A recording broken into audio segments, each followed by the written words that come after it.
Hello बच्चों, कैसे हैं आप लोग। आज जो अपना टॉपिक है वो है रेडॉक्स रिएक्शन। देखिए, रेडॉक्स रिएक्शन का एक वीडियो पहले ही बन चुका है, ठीक है। तो यदि आपने वो वीडियो नहीं देखा है, डिस्क्रिप्शन में लिंक दिया हुआ है, आप उस वीडियो को देख लें, फिर आपका कंसेप्ट पूरा क्लियर हो जाएगा। देखिए, यहाँ पे क्वेश्चन है find out the oxidation number of underline element. ठीक है, जिस एलिमेंट के नीचे अंडरलाइन है हमें उसका ऑक्सीडेशन नंबर पता करना है।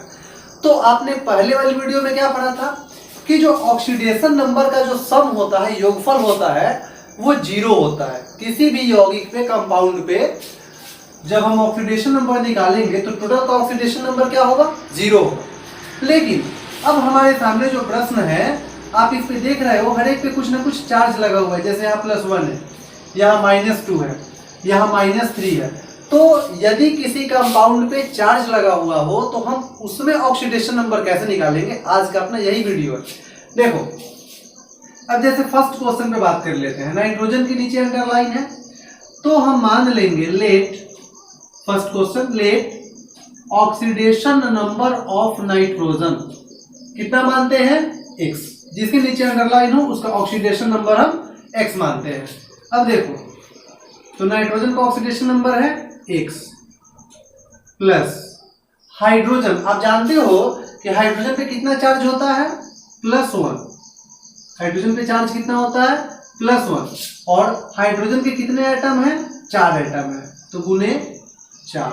ठीक है, अब बराबर में देखो, अब तक आप क्या करते थे? बराबर में 0 करते थे। लेकिन किसी भी यौगिक पे अगर चार्ज मौजूद हो तो जो चार्ज मौजूद होता है ना, प्रेजेंट होता है, टोटल जो हम ऑक्सीडेशन नंबर का योगफल करेंगे ना, वो चार्ज के बराबर करेंगे। जैसे +1 चार्ज है तो यहाँ पे +1 हो जाएगा। ठीक है, +1 हो जाएगा। अब देखो, तो x है तो x, 1 में जब तुम गुना करोगे 4 से तो वो 4, और बराबर में कितना है? 1। तो x बराबर 1 है उधर, 4 प्लस में उधर ले जाओगे तो माइनस में, तो 1 में से जाएगा 4 तो ये हो जाएगा आपका -3। तो यहाँ जो नाइट्रोजन का ऑक्सीडेशन नंबर होगा वो कितना होगा? -3 होगा। दूसरे वाले प्रश्न में आ जाइए। देखिए, इसमें सल्फर के नीचे अंडरलाइन है, तो let oxidation number of sulphur is equal to x। ठीक है, अब देखो, तो सल्फर का ऑक्सीडेशन नंबर हमने x माना है, और सल्फर के कितने एटम हैं? 4, तो उसमें 4 से गुना करेंगे, प्लस ऑक्सीजन। तो जैसा कि आप जानते हैं, ऑक्सीजन 2 इलेक्ट्रॉन को खींचता है, तो इस पे -2, और ऑक्सीजन के कितने एटम हैं? 6 एटम है, तो गुने में 6। अब बराबर में, तो देखो चार्ज कितना है इस पे? टोटल पे चार्ज कितना है? -2। तो जो चार्ज हो ना बराबर में बस उतना रख दो तुम। अब देखो, x में जब तुम 4 से गुना करोगे तो 4x, -2 में 6 से गुना करोगे -12, और उधर है -2, तो 4x बराबर के उधर -2 है, 12 माइनस में उधर ले जाओगे प्लस में, तो ये आपका आ जाएगा 10, और ये 10/4, तो ये 2 से कटेगा 5, और ये 2 से कट जाएगा, तो 5/2, ये आपका हो जाएगा आंसर। तो यहाँ पे सल्फर पे जो चार्ज है वो है 5/2। चलिए इस वाले में आते हैं, तीसरे नंबर प्रश्न में। यहाँ भी सल्फर के नीचे अंडरलाइन है, तो let oxidation number of sulphur कितना मान लेंगे? x। अब देखो, तो सल्फर का ऑक्सीडेशन नंबर x है, सल्फर तो चूंकि अकेले है तो बस x रह जाएगा, प्लस ऑक्सीजन पे आपको पता है -2, और ऑक्सीजन के कितने एटम है? 4, इज इक्वल टू, देखो चार्ज क्या है उस पे? -2, तो -2, तो x -2 में 4 से ये -8 हो जाएगा, बराबर में उधर -2, तो आपका जो x का वैल्यू हो जाएगा यहाँ पे -2 उधर है, 8 माइनस उधर ले जाओ प्लस, तो कितना हो जाएगा? x बराबर 6। तो यहाँ जो आपका इस कंडीशन में सल्फर का जो ऑक्सीडेशन नंबर होगा वो कितना होगा? 6 होगा। ठीक है, अब देखो 4 नंबर वाले में आते हैं। 4 नंबर वाले में तुम ये देखो कि अंडरलाइन किसके नीचे लगा हुआ है? नाइट्रोजन के नीचे। तो let oxidation number of nitrogen कितना x। अच्छा चलिए, नाइट्रोजन का oxidation number x plus oxygen पे आपको पता है -2 और ऑक्सीजन के कितने आइटम है 3, तो गुने 3 इज इक्वल टू, अब देखिए अब यहाँ पे इससे चार्ज कितना है -1, तो ये -1 के बराबर हो जाएगा।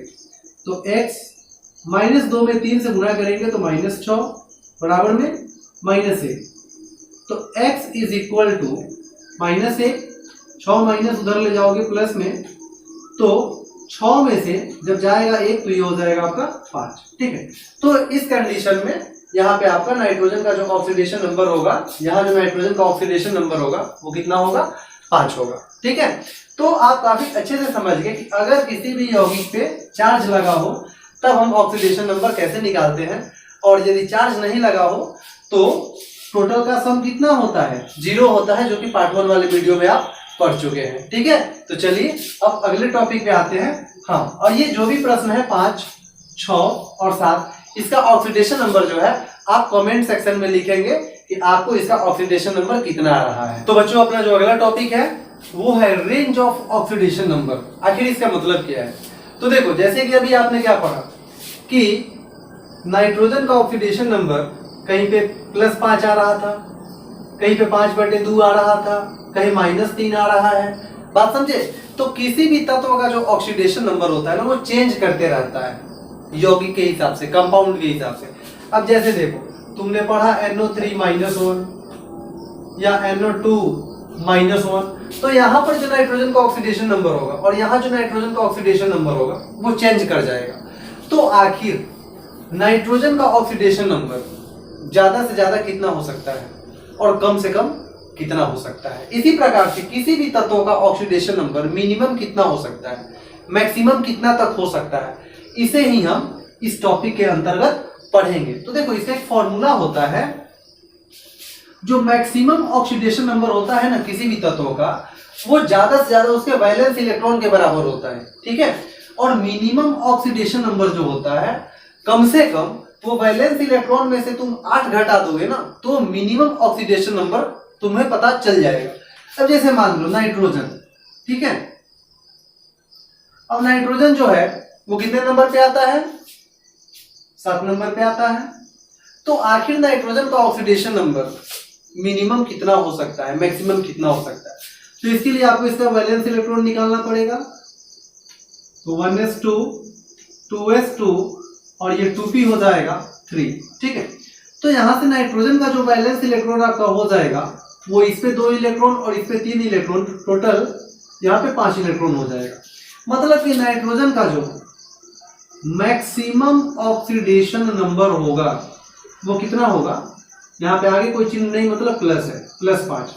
कोई भी यौगिक में अगर नाइट्रोजन लगा हुआ है तो उसका ऑक्सीडेशन नंबर 5 से कभी ज्यादा नहीं हो सकता है, वो मैक्सिमम 5 होगा। हम मिनिमम अगर पूछा जाए मिनिमम क्या होगा, तो मिनिमम ऑक्सीडेशन नंबर का फॉर्मूला है वैलेंस इलेक्ट्रॉन में से तुम 8 घटा दो।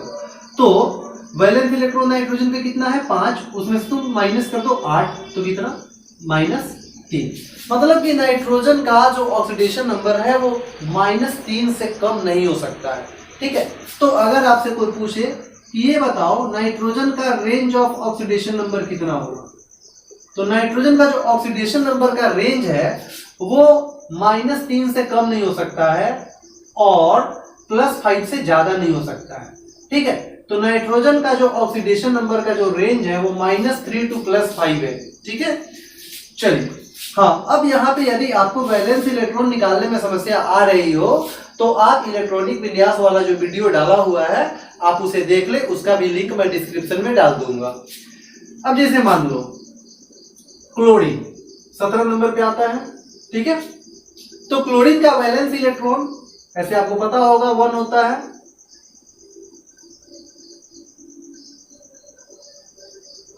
ओ सॉरी 7 होता है, 1 इलेक्ट्रॉन को वो रिसीव करता है। ठीक है, तो यहाँ पे देखो इसका जो वैलेंस इलेक्ट्रॉन होगा वो इस पे 2 इलेक्ट्रॉन और इस पे 5 इलेक्ट्रॉन, 7 इलेक्ट्रॉन। अच्छा, तो क्लोरीन का मैक्सिमम ऑक्सीडेशन नंबर क्या होगा, 7 आया है ना, 7 से ज्यादा क्लोरीन का ऑक्सीडेशन नंबर नहीं हो सकता है, चाहे वो किसी भी तत्वों के साथ रहे। ठीक है, अब देखो यहाँ पे, अब जैसे HCl है, मैं इसके नीचे अंडरलाइन कर देता हूँ। तुम इसका ऑक्सीडेशन नंबर निकालोगे, तुमको 7 से ज्यादा आ ही नहीं सकता है वो, या तो 7 आएगा या 7 से कम आएगा। हाँ, कम कितना आएगा चलो उसको भी निकाल लेते हैं। मिनिमम ऑक्सीडेशन नंबर, क्या फॉर्मूला है कि वैलेंस इलेक्ट्रॉन में से 8 घटा लो। वैलेंस इलेक्ट्रॉन कितना है 7, उसमें से माइनस करो 8, तो कितना हो जाएगा -1। मतलब कि इसका जो रेंज होगा ना, किसका, क्लोरीन का जो रेंज होगा वो -1 से लेकर के +7 तक होगा। ठीक है, मतलब 7 से ज्यादा नहीं हो सकता और -1 से छोटा नहीं हो सकता, इसी के बीच में क्लोरीन का ऑक्सीडेशन नंबर आएगा। ठीक है, तो आप काफी अच्छे से और मजे में समझ रहे होंगे। चलो एक और बता देता हूं, जैसे मान लो यदि आपसे पूछा जाए कि आप बताओ सल्फर का रेंज कहां से कहां तक होगा। ठीक है, तो सल्फर कितने नंबर पे आता है, 16 नंबर पे आता है। तो 16 पे जब उसका इलेक्ट्रॉनिक विन्यास तुम निकालोगे,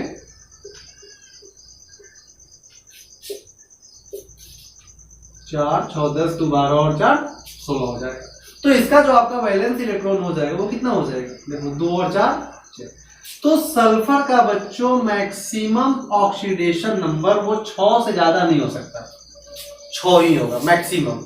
और अगर तुमसे मिनिमम पूछा जाए ना, बताओ मिनिमम ऑक्सीडेशन नंबर कितना होगा, तो वैलेंस इलेक्ट्रॉन में से 8 माइनस कर लो, कितना -2। मतलब कि हमारा जो सल्फर का रेंज होगा ना, जो सल्फर का रेंज होगा वो -2 से लेकर के +6 तक होगा। ठीक है, -2 to +6। तो सल्फर चाहे किसी भी यौगिक में हो, ठीक है, वो +6 से ज्यादा नहीं हो सकता, -2 से कम नहीं हो सकता। जैसे मान लीजिए SO4 -2 और SO3 -2, आप यहां सल्फर के नीचे अंडरलाइन करो, आप सल्फर का ऑक्सीडेशन नंबर निकालो। चलो मैं यहाँ पे इसका देख लेता हूं। जैसे सल्फर का ऑक्सीडेशन नंबर मैंने क्या मान लिया, X प्लस ऑक्सीजन का आप जानते हो -2 होता है, कितने एटम है उसके, 4 एटम है, इज इक्वल टू कितना चार्ज लगा हुआ है -2। अब देखो x -2 में 4 से गुना करोगे -8 इज इक्वल टू कितना -2।